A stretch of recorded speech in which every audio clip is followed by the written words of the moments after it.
Bom dia, tudo bem? Hoje nós vamos falar sobre o líder e a desonra. Quando roubam nossas ovelhas. O castigo da desonra às vezes é imperceptível. Às vezes aquele que está passando por um processo desses não dá conta o porquê dos fatos ocorrerem no seu ministério e na sua vida. Um pastor de outro ministério ele toma um dos seus principais membros, aquele que sempre lhe foi fiel é o seu maior dizimista, seu amigo, parceiro, ajudador e tudo isso. Como a desonra é imperceptível, você não nota que é uma porta aberta e agora alguém entrou por essa porta, foi no seu rebanho e roubou a sua bênção. Então, onde estão as finanças do seu ministério? As finanças do seu ministério não crescem. Você ensina, ministra, ora, faz ato profético e o dinheiro desaparece. Tanta gente trabalhando em sua igreja, mas não dizimam, não ofertam, não primiciam. Tem porta de desonra aberta, feche ela. Se você vai ficar cantando a música dos derrotados, o povo é duro para ofertar, o povo desta igreja é miserável, minha igreja está na bênção, nosso problema é só na área financeira, o povo só quer bênção, o povo não sabe me honrar. Acorda, líder. Se olha no espelho, prega para você mesmo. Depois dá início ao processo de fechar as portas da desonra. A desonra traz a escassez, porque existem tantos e tantos líderes com extraordinária capacidade ministerial. Grandes apóstolos, profetas, mestres, pastores e evangelistas, além de outros ministérios e dons passando por momentos de tanta privação, que não conseguem sequer testemunhar as grandezas do Eterno, porque eles sabem ensinar, ministrar, profetizar, orar aos outros, mas não fazem para si mesmo. Eles querem muita honra, mas não sabem dar honra. Os homens sabem de Deus dão honra, os filhos tolos buscam a honra. Os que honram sempre serão honrados, mas os que desonram serão sempre desonrados. Está lá em 1 Samuel 2,30. Portanto, diz o Senhor Deus de Israel, na verdade tinha falado eu, que a tua casa e a casa de teu pai andariam diante de mim perpetuamente.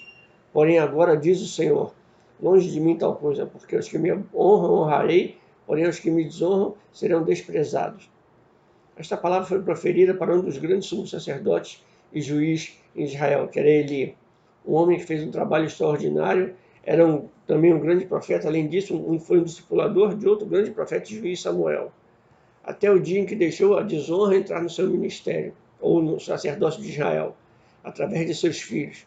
Provavelmente você conhece bem o restante da história de Eli e de seus filhos Ofni e Finéias. Então, feche essa porta, torne-se um homem de honra. A única maneira de você fechar definitivamente as portas da desonra em sua vida e em seu ministério é aprender a viver em honra e honrando o seu semelhante.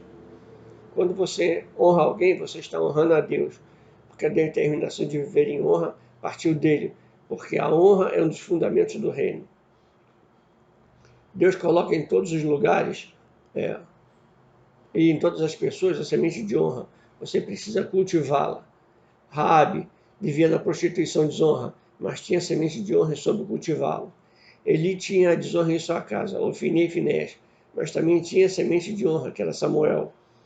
Davi desonrou, mas era um homem que tinha semente dentro de si. Era um homem segundo o coração de Deus.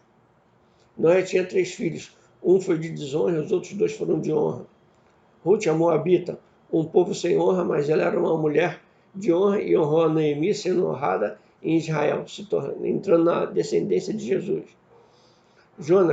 Jonatas era filho de um pai sem honra, Saul, mas Jonatas honrou a Davi, reconhecendo como futuro rei de Israel, cargo que por lei pertencia ao próprio Jonatas.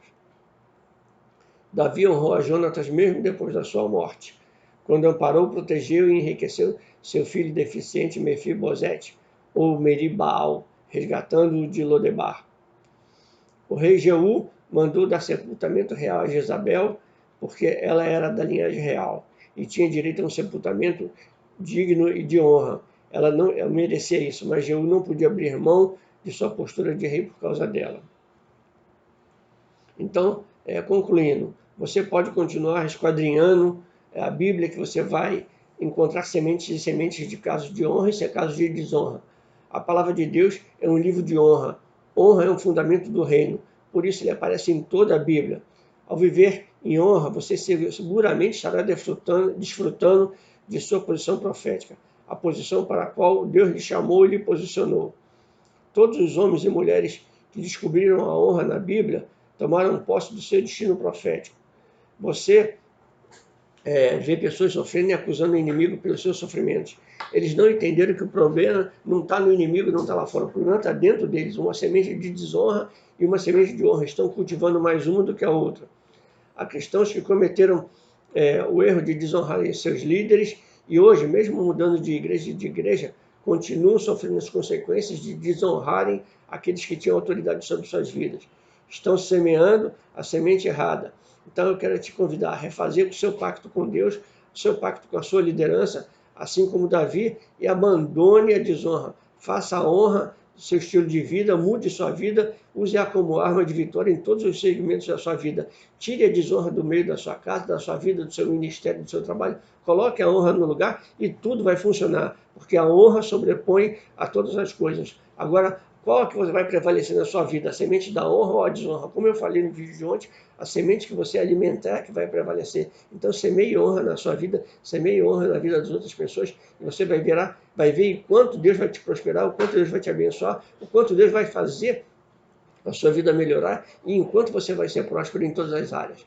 Na sua área familiar, na sua área ministerial, na sua área financeira, na sua igreja, no seu trabalho, no seu comércio, aonde você estiver. Se você souber, se for uma pessoa de honra, souber honrar, Deus vai te honrar. Abençoe, seja um homem que tenha um investidor, que não tenha medo de abençoar. É um homem que tenha prazer em abençoar, uma pessoa que tenha prazer em se abençoar. Porque aquele que está vendo tudo, ele em segredo, ele sabe das coisas e está olhando para dentro de ti, está vendo os teus sentimentos, está vendo o teu coração, está vendo a tua postura, que é digna de pessoa de honra, e ele vai te honrar no momento certo. Então ele vai saber isso.